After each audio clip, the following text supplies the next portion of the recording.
인도 동북부 아삼주의 산골에 자틴가라는 작은 마을이 있어요. 해발 약 750m, 산등성이를 따라 바나나잎 지붕을 얹은 집들이 듬성듬성 늘어선 곳이에요. 평범한 마을 같지만 이 마을엔 한 가지 이상한 점이 있습니다. 매년 가을, 같은 시기에 같은 일이 반복돼요. 매년 몬순이 막 끝난 9월에서 11월 사이 안개가 짙게 깔린 밤이 되면 이 마을 위로 새들이 떨어집니다. 한 마리, 두 마리가 아니에요. 한밤에 수십 마리에서 많게는 수백 마리까지 머리부터 곤두박질 치며 떨어져요. 그것도 마을 한가운데 약 1.5km 폭의 좁은 띠 안으로만요. 떨어지는 시간도 거의 정해져 있어요.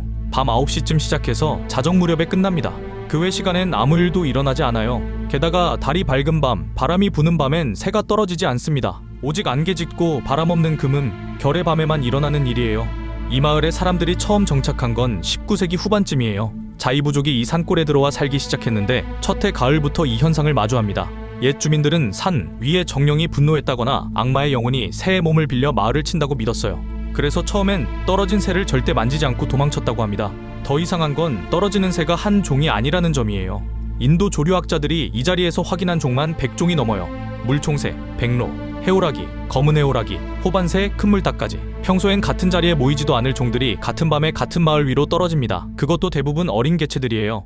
1957년 인도 조류학의 아버지라 불리는 살림 알리가 이 마을 이야기를 듣고 직접 찾아옵니다.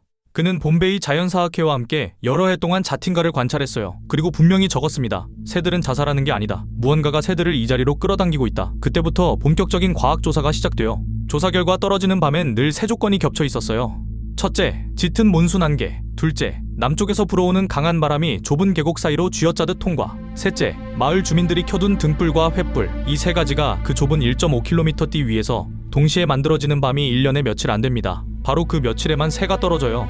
몬순 후 어린 새들은 보금자리를 떠나 야간 이동을 시작해요. 짙은 안개가 깔리면 별과 지형 같은 평소의 길잡이가 다 사라집니다. 거기에 강한 엿바람까지 더해지면 새들은 방향 감각을 잃어요. 그 상태에서 골짜기 아래 흐릿하게 빛나는 등불을 보게 되는 거예요. 어린 새는 그 빛을 향해 본능적으로 끌려갑니다. 빛에 다가갈수록 어지러워져 결국 추락하는 거죠. 처음엔 무서워하던 주민들도 시간이 지나면서 떨어진 새를 모으기 시작합니다.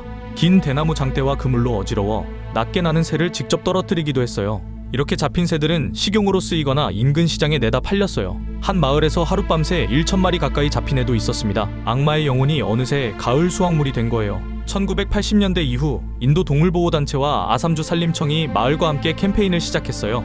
가을 그 며칠 동안은 마을 등불을 줄이고 산림청 직원들이 가가호호 돌면서 횃불 사용을 자제해달라고 부탁합니다. 떨어진 새는 잡지 말고 풀어달라고요. 그 덕분에 새들이 떨어지는 마리수는 예전보다 많이 줄었어요. 다만 아직 완전히 멈추진 않았어요. 지금도 매년 9월에서 11월 사이 자틴가 마을 위로는 안개 짙은 밤마다 어린 새들이 빛을 향해 끌려와 추락하고 있어요. 그 마을에선 100년 가까이 같은 자리, 같은 시간, 같은 조건에서 같은 일이 반복되고 있습니다.